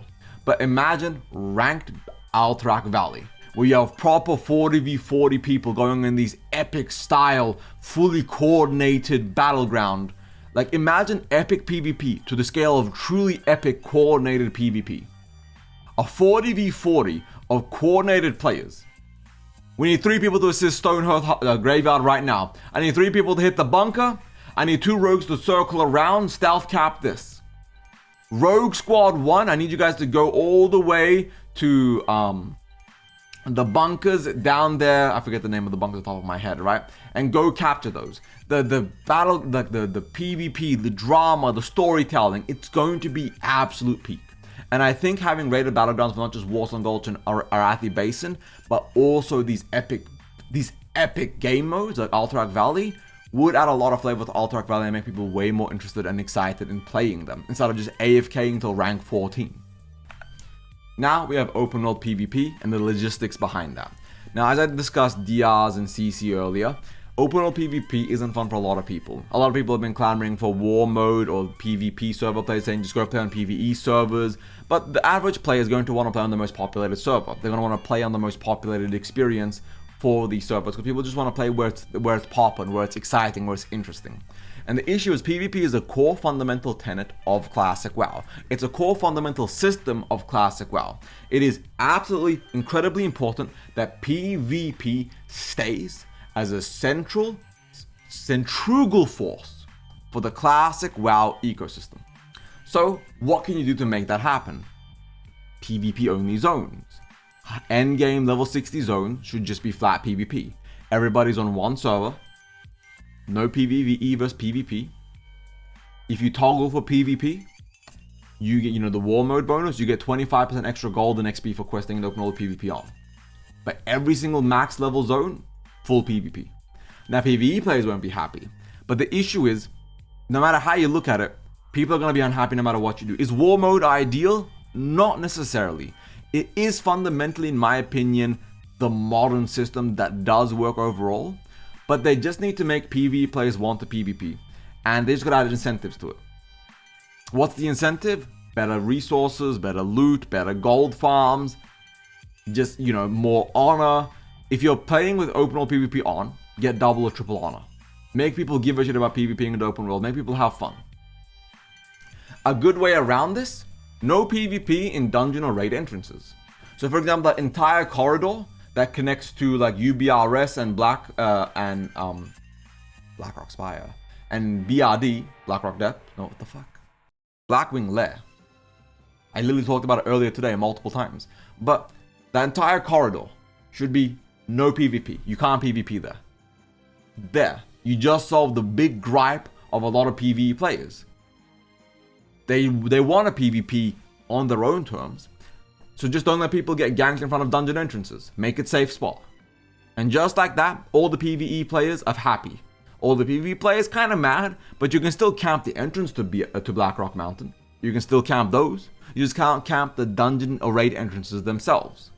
And I feel like that would make a lot of people happy. So just like that, you've solved a lot of PvE player issues and let PvP players still be happy. But let me know in the comments down below what your solution to PvP drama here is with the open world PvP and the reasons to like toggle in, or like for example the layer issue as well. That's something I haven't talked about yet, is layering. On Classic Plus, assuming there's one mega server PvE and PvP to 2 servers, there's going to be like 1 million people on each server. There's going to be like 100 fucking layers. Like, hey guys, can I get some help in the open world? What layer you're on? Layer 98. I'm on layer 91. Invite me. Shit, I can't invite you. Your layer's full. You can't actually join me. Sorry, buddy. Like, damn, okay. So it's like, are they gonna go back to the original Classic where there was like 10 servers? Everybody's playing on all these different. So there's the streamer server, the RP server, the hardcore, and this and that, like a dozen servers. And then what happens when you pick the wrong server and it dies, and now you're on the dead server? They're gonna let transfers open up. When are they gonna do that? What's that gonna look like? Or Sard had this issue with Lone Wolf, where Lone Wolf started dying, so everybody was rather unhappy, and they had to re-roll characters, and like people ended up quitting over that. So the issue was like layers, war mode, PvP versus PvE. There's no good, easy, there's no great solution to the entire situation. The modern aspect of gaming has kind of broken that, and it's made it a more frustrating experience overall for a lot of people to partake in PvP or PvE. Griefing is a lot more common. Ganking is a lot more common. And just making people feel frustrated is a lot more common of an experience on a PvP server than it is on a PvE server. And PvE servers are boring to a degree because that thrill, that fear of combat is gone. So the devs need to do something and go out of their way to kind of like create a system where everybody is, I guess, happy or excited to actually partake in these PvP systems and make both PvE and PvP players feel rewarded for doing so. Another thing they can do is if you're level 60 and you gank a level 10, 20% of your gear breaks. If you kill somebody 10 levels lower than you, 20% of your gear breaks. If you kill somebody lower than you, the same guy twice, 40% of your gear breaks. 3 times, you have 100% broken gear. You kill him 4 times, you now have a debuff with minus 99% stats for an hour. You should punish griefing. Kill a lobby once and move on, right? Do it. For the first kill, 0 penalty. Kill the guy, move on. If you camp, severe penalties for camping. I think camping is an outdated system, but hey, I'm just offering suggestions. We then, of course, have servers and layering, super servers. Super servers are going to be incredibly common. I think that's the future. I don't think we're getting 10 servers anymore. We're not getting like 12, 15, different servers for people to pick and choose between. It's going to be the mega PvE server, the mega PvP server. And I feel like that's kind of a problem because of how many people are going to be playing. Layering should be a launch tool, not a forever fix. I think servers should be capped at 10,000 people per server, flat cap, and then no layers. Only the leveling zone should have layers. So Elwyn should have 5 layers, Durotar, whatever, 5 layers with leveling zones and no more layers going forward. I think people should fight. I think they should compete for resources. I think they should enjoy the open world. I think bots should get their shit clapped. I think resources should be highly competitive. I think the world should truly matter, and I should see somebody everywhere. Add faster mob spawns, make the mob spawn faster. The mobs with the problematic drop rates, address those drop rates. Why am I killing 10 bears getting 1 bear ass? Why am I killing 100 kobolds and getting 4 goblin fucking whiskers? Am I literally just what am I doing to the goblins' whiskers? Eating them? Shoving them up my ass? Like, goddamn. So there needs to be ways to address the layering and the super server issue. But again, like I said before, it's going to be a difficult situation to truly dive into in a fun, authentic, interesting manner. Now we have dual talent. Yes, I'm not going to deep dive this in much detail. Dual talent is a must-have. People love it. It adds flavor to the world, makes a lot more people roll tanks and healers. It's a good system. I'm not going to discuss it. If you don't want dual talent, I don't want you playing Classic Plus. Straight up front, I don't give a shit. If you think dual talent's bad for Classic Plus, your opinion's irrelevant. Click off the video. Like, yeah, that's a bit rough and harsh to say, but saying no to dual talent is an incredibly weird thing, and it doesn't benefit anybody to say no to dual talent. Dual talent has 99 benefits to maybe 1 negative. So we're just going to move on to the next topic. World buffs. Should Classic Plus have world buffs? This is a big one, and it's a very complicated and very serious issue for people to think about. Yes, Classic Plus needs world buffs, but there needs to be caveats to the world buffs. Now I'm going to read my notes to you. I wrote 3 systems here. You got remove, you got rework, and then you have contain. So what is contain? Open world only. They're called world buffs for a reason. So you can't use them in raids or dungeons. You can go farm them, use them for open world combat, open world PvP, open world PvE. You can boon them and then unboon them for an open world PvP gank, for example, stuff like that. That's containing. It's still in the game, but it's now relegated to actual open world leveling and enjoying the world and using it for questing or whatever for a hard quest or things of that nature. Option 2, rework. You now have a cap of 2 world buffs, for example, and you can take them into raid, but the only buffs you can take into raid are Dragon Slayer and Rend. An ally gets Rend as well, right? For doing the quest. Those are the only 2 world buffs that work in raids. Every other raid is open world. So you get your 2 world buffs for sitting in the capital, you boon them, then you go to raid, and that's it. Those are the 2 world buffs. You know, there's no issue with it. You don't got to go farm any other world buff, it's just those. And the third one is remove. Like I said, no world buffs in the game. They just remove it out of the game, put it in the story. It's now like a 30-minute buff that drops. It's drastically weaker, and it's a fun buff for everybody to use in the open world, and that's it. Those are your world buffs. No Songflower, no DMF, no DMT. All of the buffs gone. Now, of these 3, I think contain or rework is the best solution. I think if they contain them to the open world, leaving them as is, get as many as you want, it's still a fine situation, let people do it. If they are to rework them, I think it's another good thing to do. They can even make it so you can just buy world buffs. 5 underlying currencies per world buff.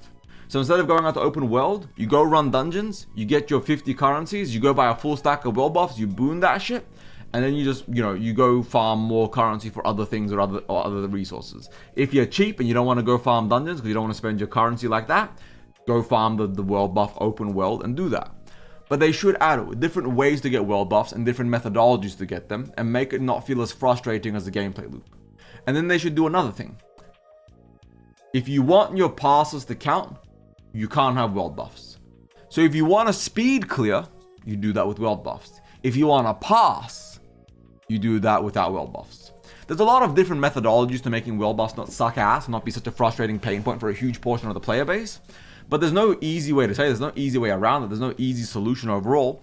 World buffs are a fundamental thing that people in the classic community have now come to love and adore.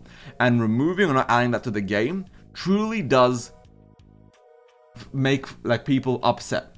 I do think overall removal of just not making it work in raid is the best way to do it. I think containment is the best solution. Open world only. Nothing else. You just put that shit in the open world. But if you are gonna let them be used in raids, add cost to it or make it so you can't pass or things of that nature. So the casual people go get world buffs because they don't care about passing. They're just trying to clear the content. Let them use it. If you're sweaty, you don't need world buffs. Do it without. If Armpit can clear Nax without world buffs in hardcore, my brother, you can clear Nax regularly with no world buffs. Now we got quality of life, and I'm going to list every quality of life feature that I think Classic Plus needs, and then we're going to discuss the why not, and the potential. You have guild banks. You have debuff limits. You have account-wide conveniences like longer buff durations. lowered mana cost for world buffs, forgiving Hearthstone times. So instead of being 60 minutes, it's 30 minutes or 45 minutes. You then, for example, have dual talent and things of that nature. You have an achievement system, in-game calendar. Little things like that add a lot of flavor to the game and make the game overall better. Now, what is not a good quality of life? Looking for dungeon, and I'm going to cover that stuff later on, but there are quality of life features that are definitely bad for the game. They're quality of life, but the convenience ruins and breaks the game. So for example, another quality of life feature, a toy ring, or a collections tab to put all your toys and mounts in. That's not a big bad feature whatsoever. I don't think transmog should be in game, but I'll cover transmog later on. But it's just not something I think is necessary. I don't think you need a transmog tab, but having a collections tab is all cool. Put your toys, your pets, and your mounts in there. Save keyring space. Or put that stuff on the keyring like they did in SOD. Guild banks. Anybody that says no to guild banks has never run a guild, has never been a raid leader, has never handled things. It's an absolute atrocity. I used to, back in 2019 when I ran my own guild, I used to have 2 full guild bank alts full of all the resources and mats from all the raids and all the things, the donations, the consumables, just having to handle the gold. And that of course leads to drama, issues, this and that. Like, as I was saying, like across the board, just have a guild bank, let things be transparent. There's no reason against that. Same thing with the other things I listed here. Buff, debuff, limit removal, let Shadow Priests have fun. You know, you will need to rework them for some slight class balancing, but I'll talk about class balancing later. Like, these little things like that make people enjoy themselves. The attunement, doing the Oni questline once on Horde is enough for a lifetime. That shit's ass. So let me do the attunement on my Horde character, my Alliance character, and then mail the neck to all my alts. Or let me buy one on each alt for 100 gold each. Once I finish the quest, I can go to the attunement vendor and just buy it from them. Like, all I'm saying is, some things should be quality of life. Not everything, but some things should be. Now, we have Dungeon Finder. And I'm gonna be right up front with every single person here, everyone that's watching this video. No. Looking for dungeon should never ever be added to Classic Plus. But the Dungeon Finder tool itself should be. So, well, I should clarify. Dungeon Finder should never be in game, but the LFG tool should be. So the LFG tool should be there. I should be able to queue up a dungeon, have people apply, accept them, then we all make our way to the dungeon. Or vice versa, somebody queues up a UBRS, I apply to join, I get accepted, and we all make our way to the dungeon. I think having a queued dungeon system is A-okay. I have zero issue with that. I don't think there's anything wrong with it. I think it's actually a good net positive for the game overall to have a looking for dungeon tool in game. But that's all it should be. If they go full Wrath, where it teleports into the dungeon, or it's cross-realm teleportation, so everybody just groups together and all this stuff, I think it's a net negative, and it overall hurts and breaks the spirit of Classic WoW and the spirit of the game in general. I don't think the LFG tool as a whole is all evil, but if they make it so you can just queue up, for example, looking for raid, I think it's a net negative. I think using it as a tool, as a resource, is perfectly fine. But there needs to draw the line at being a resource as a tool. Because any more than that, and the quality of life ruins the game. At a certain point, too much quality of life makes you soft, makes you not think, and lowers the overall skill of the player base, and it is a net fucking negative to have that shit in game. And I stand on that business. And now we have achievements. And achievements are both good and bad. Now, achievements lead to people saying Link ahead of the curve, Link Molten Core, Link Blackwing Lair, Link your Scarlet Enclave Heroic. So, right off the bat, we're gonna address something. Achievements should be for fun. It should be for goals. There should be one achievement for Molten Core. Did you finish Molten Core? You got your achievement. No hard mode achievement, no nothing like that, no feats of strength. The more complicated and like difficult achievements you add to raiding, the more you gatekeep raiding. So from the get-go, if there is going to be achievements, it cannot be tied to full player power. Now, of course, somebody getting the feat of strength, for example, for getting 3,000 rating in Heroic Plus, that's a feat of strength. That's something that a lot of people are going to be like, hey, link your this, link your that. But raiding should have none of that. Raiding should not have achievements like that. You know, Heroic Molten Core, Heroic Blackwing Lair, Heroic Naxxramas. It should be one singular flat achievement. There should be like 10 achievements, one for each quarter, or one, like, 5 achievements, one for each wing of a raid. So the first 3 bosses of Molten Core is called the outer bosses, and then yada yada, and you go through and you do that all. But achievements overall are a net positive to the game, because in the long term and the mid term, it gives people goals, things to work towards. That Iron Man player going for his full Iron Man achievements, impressive. You do you, brother. I'm proud of you. I'm not proud of you, it's fucking degenerate behavior. But getting all the classes to level 60 in Iron Man, degenerate. But that's a goal for them to work towards, for the hardcore players to work towards, for the casual players, the sweaty players, the elite players. Every single person can work towards achievements, because some people, for example myself, I'm going to go for the 100% achievements. I'm going to go for 100% achievements in Classic Plus, because I think that's going to be a nice, cool goal for me, myself as a content creator, and me, myself as a player. And now that I'm playing from the beginning of the achievement system, I'm going to grind towards getting every single achievement. And as I said, because I wrote it literally right here, no FOMO achievement. And I said that before. Don't make people feel like, oh my god, I gotta go get this achievement, yada yada, I gotta go get my 3k rating, I gotta do my heroic Molten Core, I gotta go do this, and I gotta go do that, I gotta go add this and finish this. No FOMO to the achievements. Achievements should not expire, they should not go anywhere. If an achievement's in game that's earnable, it should stay in game forever. If you're adding FOMO things, they should be feats of strength that nobody can see unless you link it to them. There should be no points that are lost due to FOMO. Or the points should not become drastically hard to do in the future because FOMO, you weren't there at the time, so you missed out. Achievements should be a fun system that everybody enjoys, everybody jumps into, everybody gets to like play and partake in, and just have an overall good time. And if you don't allow that to happen, you're actively hurting the game and making it a frustrating experience by adding achievements, because now it's turning into retail. Now we got class balancing, the big one, the juicy one, the controversial, gonna piss everybody off one, and class balancing needs to happen. Now, there are 3 ways to go about this. Option 1, full class balancing. Every class is completely rebalanced from the ground up. You have abilities all the way from Mr. Pandaria, or fully reworked abilities just originally designed, but every class is completely and absolutely redone. Prot paladins, prot warriors, you have your guardian druids, you have your shaman tanks, your warlock tanks, you have all this class balancing and new specs and stuff like that. And I'll talk new class and specs later on. But you have all this stuff. So you redo everything from the ground up, completely and absolutely originally redoing everything and making it a more unique, interesting experience. Coolio. That is going to piss off a lot of people. Because while Classic needs a lot of balancing, going that extreme is effectively a SOD-like treatment to the game and the experience, and a lot of people don't want the game to go full SOD, I guess. They don't want the game to go full, like, bang, bing, boom, everything is completely changed. So, what is option 2? Large reworks, but not full reworks. So, for example, a lot of balancing, new class abilities and changes. You keep a lot of the core abilities, you just tweak them around, lower the cooldown here, lower the mana cost here, increase the cooldown here, do this, do that. Change threat tables, how much damage how much threat an ability generates, your combos, your bundling of abilities and your situational usage of things. You change and rework a lot, but it's still fundamentally the same classes. They just feel smoother, better, more efficient, maybe too efficient to play. And it kind of is still Classic, but it kind of feels like a whole different version of Classic, right? So that's option 2.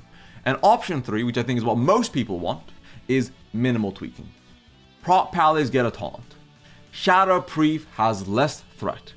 Ret Paladin feels decent in PvE. Some more damage, some slight mana adjustments here. Warrior is no longer the overall Turbo Giga Chad that rules everything. And you just tweak things across the board. 5, 10, 15% tweaks to every class to make every class feel good. A couple of new abilities, a couple of changes, a couple of tweaks here.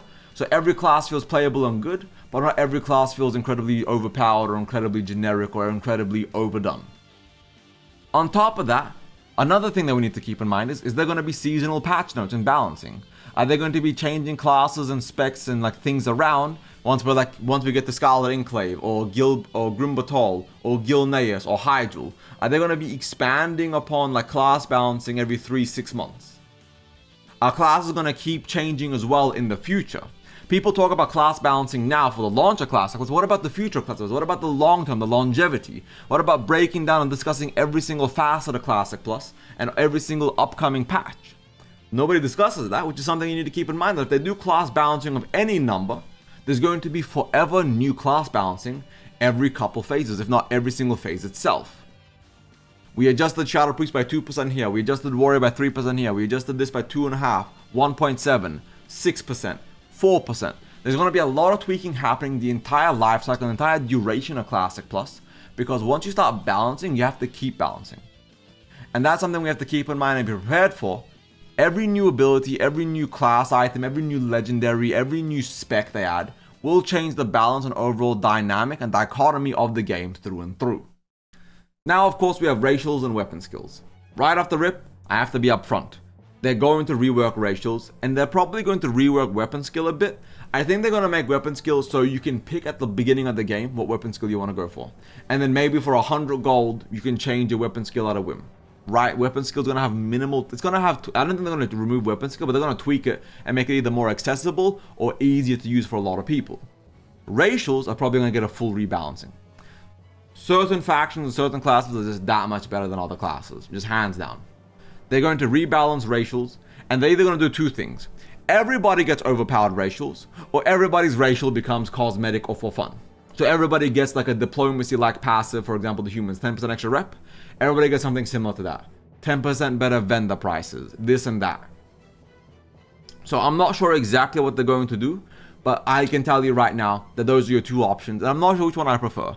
Do they make everybody overpowered, or do they make it so every single class, every single person, every single player has about the same level of for fun cosmetic, wisp form and stuff like that? Because for example, the dwarf priest racial, this Fear Ward, that's going to be available to every single priest. Let's just be real. So right off the, so like just you see that, and you just see that they're going to, like I said, everyone's getting overpowered or everybody's going full cosmetic.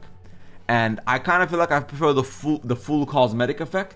So everybody gets the fun cosmetic racial where there's no really overpowered or super powerful racial in the game for anybody to really exploit or min-max the meta. So now racial choice becomes a cosmetic choice, so you get to pick the race you like the most instead of the best race to play. And we are getting towards the end of the video as well, by the way. So if you haven't liked and subscribed, make sure you do. We have a lot of potential new classes. You have Rune Master, Death Knight, and a bunch of other classes that were meant to intended for the game but were scrapped. For example, Assassin for Rogue. Now, let's discuss original new classes first. Death Knight. The original Death Knight was meant to be that the Alliance Paladin player goes and does a very disgusting dark quest line, burns a whole human town or whatever it was down, becomes a Death Knight, same story as Arthas, the fall of Arthas, and then you join the Horde. Rune Master, we don't have much information on that, but Rune Master ended up becoming the future Death Knight. But assuming Death Knight, the vanilla Death Knight, is Horde only, Rune Master would be the Alliance version of that, an overpowered super shaman. So the shaman does something, ascends to the nature, then joins the Night Elves and becomes one with that faction. So right off the rip, based off of that, I do think if they're doing original new classes, there's a lot of ways they can go about this. But let's talk about other classes, not the unfinished ones. Let's talk about the new unique ones that could be coming. For example, Demon Hunter, Death Knight, Tinkerer, stuff like that. And right off the rip, they're not doing that. That's a lot of effort, a lot of work, and a lot of time, and then completely fucks the balancing. And if Classic WoW gets a full brand new class before retail, the retail player base will tweak out. So we can see from there that we're likely only going to get brand new specs. And what do I mean by new specs? So for example, we have Warlock tank, Shaman tank, things like that. And those are likely going to be in the game. But the issue becomes, what is too far with a new spec? What about Battle Medic? A Warrior healing spec? Or what about, for example, Rogue tank? Should that make a comeback? Or Mage healer? Did people really want that? So you see all this and you just think to yourself, okay, cool. There's a lot of things that the devs could do. There's a lot of specs they could do that would make the game funner. Now, Shaman tank was always meant to be in the game. Shaman tank was designed originally to be a vanilla tanking spec. They ran out of time and they never came back to it. It was just forgotten. Battle Healer was meant to be a spec very early on in the alpha, which once again, they never came back to. Warlock Tank was meant to be in the game, but that was meant to be Demon Hunter, like the Metamorphosis, like full-blown Warlock Tank form, which is what they did in Season of Discovery, and I liked it. I thought it was really cool, but will it be making a comeback in, for example, in this context, in Classic Plus? I don't know. Mage Healer will likely not come back, but there likely will be 1 or 2 new healing specs. There likely will be 1 or 2 new tanking specs, and there's definitely going to be 2 or 3 more DPS specs being added to every single class. Well, not every single, but to a couple of classes to make DPS feel more variety and make people have more choice and options to play the game, as well as fuck the meta over and make everybody kind of like learn more and figure things out from the get-go. On top of that, for example, you have the quality of life for a lot of players. More tank specs means more tanks, more healer specs means more healers, more DPS spec means more healers and less loot competition. Instead of having 7 warriors, you now have 2 warriors, 2 shamans, you have 2 warlocks, you have a rogue and this and that. So people are competing for all the different pieces of loot. They're not, just have 7 warriors because they're the best. You now have a varied fraction of classes all competing for different loot items to get their pre-bis or their full bis in raid and in pre-bis dungeons. And then on top of that, you have the hybrid identity. Red Paladin's getting tweaked and becoming better, but what if they add, for example, a Shockedin spec, a full-blown Shockedin spec to the game? That would be really fun and really cool. What if, for example, we got Melee Warlock as a DPS spec? So you become one with like a demon form, so you become like, instead of like Metamorphosis where you become the demon hunter itself, what if there's a Demonology spec where you become the melee, so you become a Pit Lord or a Felguard? And now you're a melee. So you're a cloth melee doing big damage. I'm just saying there are ways they can go about this, adding new specs to the hybridization of the game, as well as adding flavor to the game that feels fun and rewarding and interesting. But at the same time, I think they should focus on balancing the classes well first, with the new gear and the new systems being added, before they really focus on new new specs being added to the game. Which does bring me on to the next point, the new class/race combos. You have Undead Paladins, Dwarf Shamans, Blood Elf, for example, Warriors in this context, assuming they add High Elves to the game or Goblins to the games. If they're adding new races, are they going to be adding, in this context, let's just say, right off the rip, High Elves? Is it going to be Alliance? Is it going to be like you have the neutral Elf race? Then if you become Horde, you choose Blood Elf, and if you become Alliance, you choose High Elf.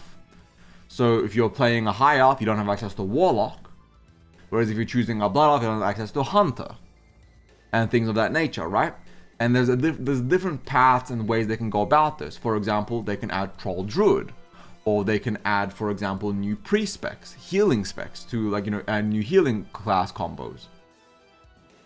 And there's a lot of really fun, flavorful things they can do to make everybody really have a good time overall. To let people pick the class they want, but also pick the race they want. But then on top of that, are they only adding Blood Elves / High Elves and Goblins? Are they going to be adding Worgen? Are they going to be adding, for example, any of the plethora of other races that came, like new skins and specs? Are we going to get Ogres? Are we going to get unique races that retail doesn't have access to? Are we going to be getting classes and races that are 100% authentic just to the Classic Plus experience? And if we do, how will that work? How is that going to end up looking?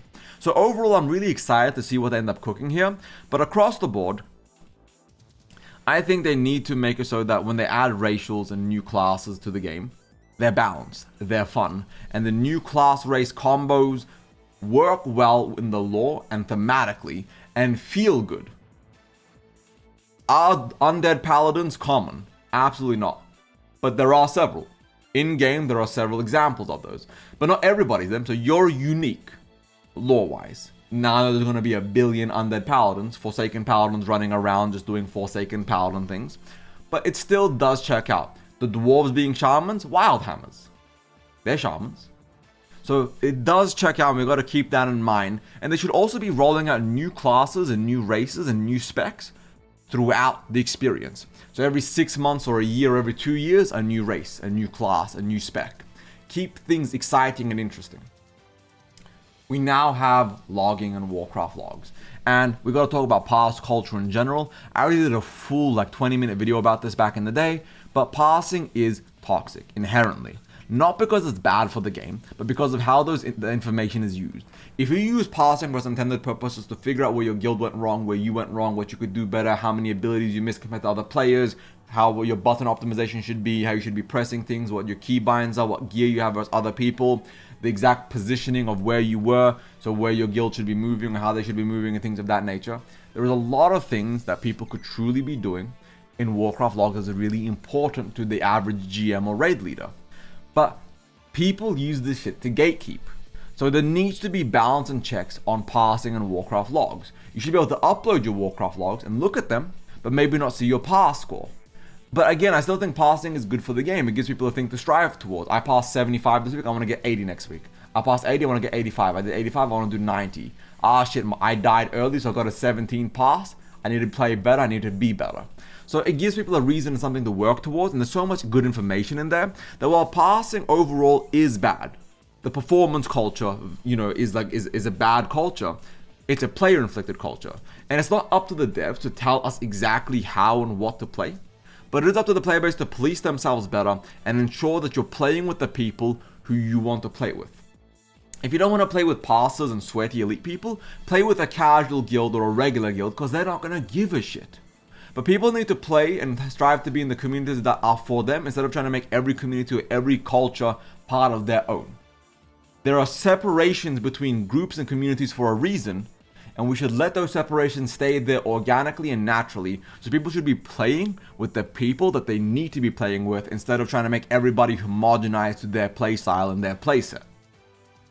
Now we have the massive profession revamp. I could go into like an hour worth of detail here, but I'm going to keep this section short because I don't want to just spend an hour ranting about professions. But from the ground up, every profession needs to be redone. Blacksmithing, alchemy, enchanting, leatherworking, tailoring. There needs to be more to each profession. There needs to be profession end caps. There needs to be actual reasons to pick a profession for more than just going engineering because, sappers or this or that. They need to add quality of life to professions to make people actually want them for more than just, min-max or bis this or bis that. They need to actively go out of their way to add a shit ton of different features and different systems into the game to make everybody actually truly enjoy themselves and be genuinely truly happy in the culture and the game they're partaking in. And professions need a complete revamp.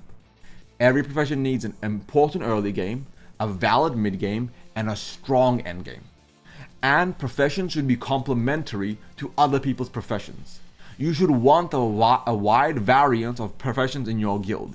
You should want multiple blacksmith, engineers, tailors, enchanters, leatherworkers, jewel crafters, new professions. They need to add things to the game that make people across the board be more happy, be more excited, be more willing to work together to create a healthy, cohesive economy. You should need a jewel crafter to craft specific jewels for your blacksmithing gear. You should need an enchanter to enchant specific materials so you can craft leatherworking gear. You should need a leatherworker to sew into proper gearing and proper leather pads and stuff into your plate gear. You should need a tailor for your leatherworking gear. You should need every profession to be working together to make things. And this is controversial, but you either need to be a crafter or a gatherer, not both. I think they should separate it, and you should either become a gatherer or a crafter and make different professions have different validities to them.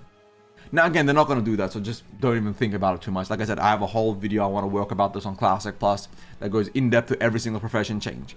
But I'm going to read some of the things I wrote about economy here. Every profession should have at least one niche where it's king. Alchemy, consumables. Engineering, utility. Tailoring equals cloth bis. Leatherworking equals good tailoring gear, but mainly leatherworking bis. Blacksmithing should be able to craft rings and stuff, but the best rings should come from jewel crafting. Jewel crafting should have good trinkets, but the best trinkets should come from, for example, a tinkerer spec. And you need to have everybody get together to create things to make the economy and across the board everybody work together. On top of that, there needs to be slow account-wide profession progress. So, for example, people need to work together, turn in resources to the Master Enchanter and Stormwind or Orgrimmar, and once everybody adds that, you guys get a brand new enchanting buff, plus 5 stats to chest. Or for example, the Lightbringer enchant only gets unlocked when everybody has cleared enough runs of, for example, Scarlet Enclave. So you make overall server-wide or worldwide progress achievements towards making professions feel cool and important. I'm farming for the Lightbringer enchant. I need help because I gotta kill 1,000 mobs for the 0.1% drop rate. One enchant that has this, holy fuck, that's the enchant to go to. Like, they need to make the world really matter, and enchants and professions and craftables and consumables. Alchemy needs to have a way bigger strong point. You should need an alchemist. So only one alchemist profession can craft Turbo Mongoose. Only one can craft flasks. Only one can craft mage stuff. There needs to be, like, across the board, different alchemists for different things. The economy needs to matter, and people need to actively, the devs need to encourage the account mattering, the world mattering, the professions mattering. But I'm going to leave it at that. Now we have values and principles. What do I mean by that? I'm going to read the 3 things I wrote here. Core player philosophy. 2, dev guardrails. 3, safeguard systems. Now I'm going to start with the core player philosophy.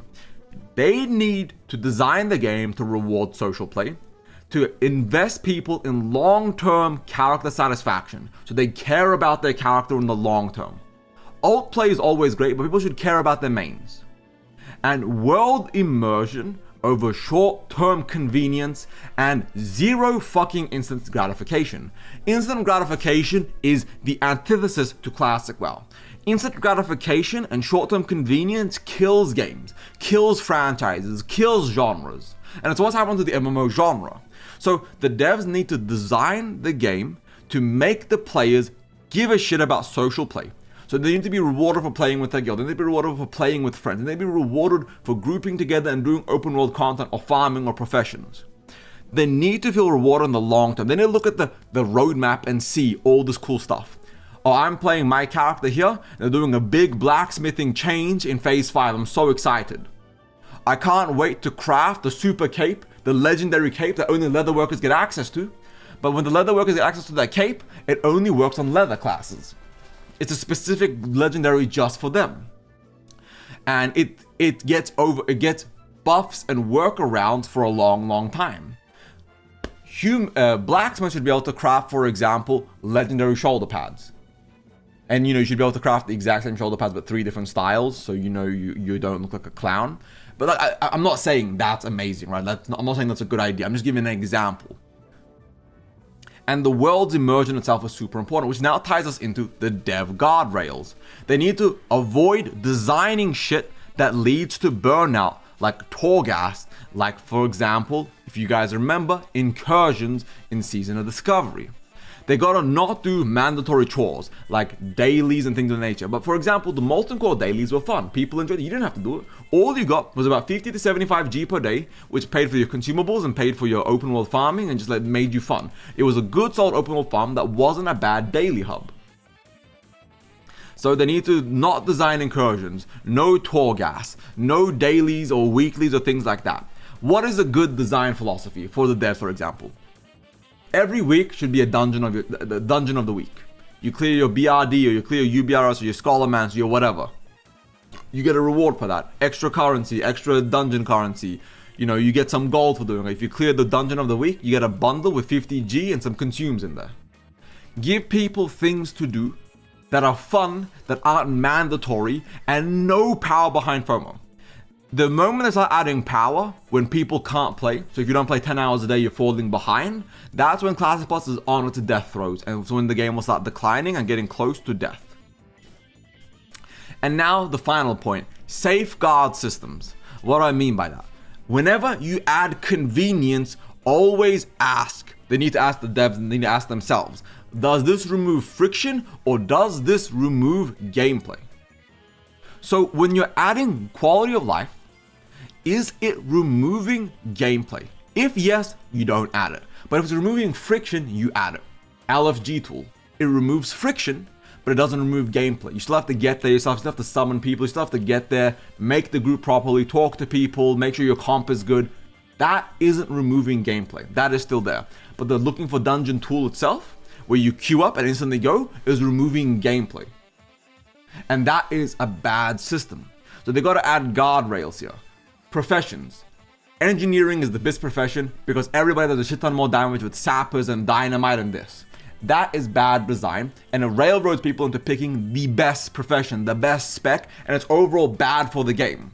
So when I say safeguards, the devs need to design the game with proper safeguards for protecting the players from themselves. Because incursions were so good, you only ever did fucking incursions, and that ruined the game in the long run and made everybody have a drastically worse experience. So they cannot have the values and principles of the game be ruined by the players optimizing the fun out of the game. I forget who said it, but if you let them, the player base will optimize the fun out of the game to pursue efficiency. And you can't let that happen. So that's what I mean by core player philosophy, dev guardrails, and safeguard systems.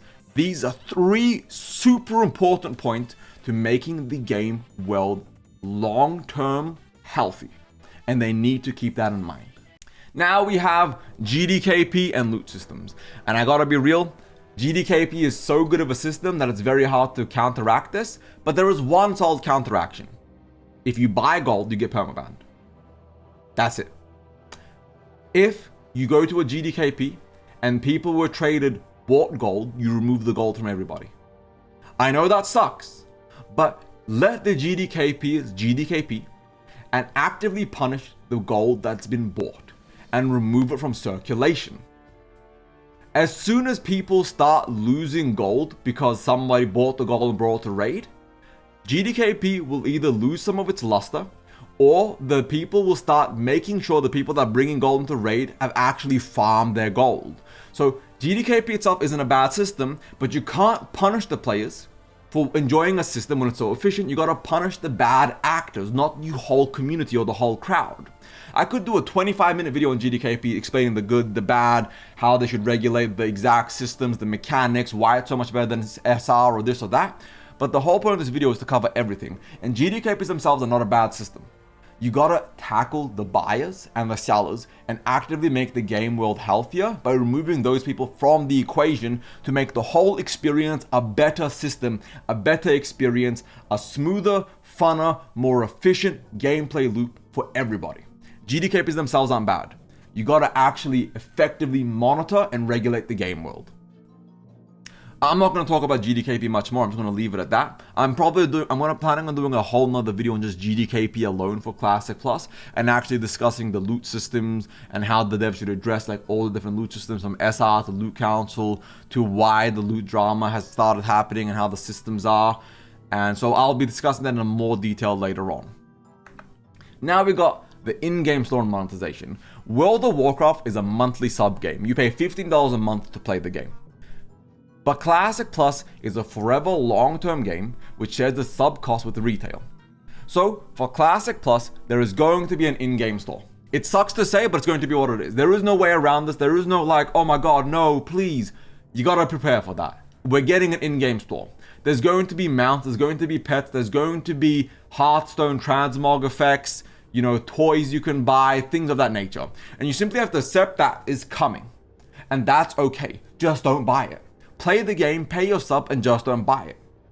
They're going to add name change services. They're going to add server change notices. They're going to add race change services. And this is something we should expect and be ready for, because Classic Plus is a 5, 10, 15, 20 year long game that's going to span a long time, and they're going to have an in-game store to make their money in the long term, to make their resources in the long term, to make their long-term profits, and to adhere to Microsoft's 30% profit margin requirement. Every studio has to make 30% profit margin. Classic Plus is going to hit that in spades. It's going to be like 90%. But the in-game store is going to be there. Whether you like it or not, it's going to be there. You can disagree, you can dislike it, you can despise it, but it's going to be there, and we have to accept that. I don't want it. You don't want it. But it's going to be there. So welcome to modern gaming, welcome to modern corporations, welcome to modern investments, welcome to modern margins of profit. It's simply what it is. This future isn't changing. We just gotta accept it. We just gotta accept it for what it is. I will say, the only thing I don't want to ever see is FOMO. Buy this bundle now, 40% off, it's going away forever. If you do that, I will personally shit talk the company very, very aggressively. I'll find the dev or the marketing guy who made it and make a video calling them out. I will find you. Don't fucking do FOMO bullshit in my fucking Classic Plus. I won't accept it. And now we're on the final point. WoW token. And not just the WoW token, but swiping. My boy Kago said something that kind of cracks me up.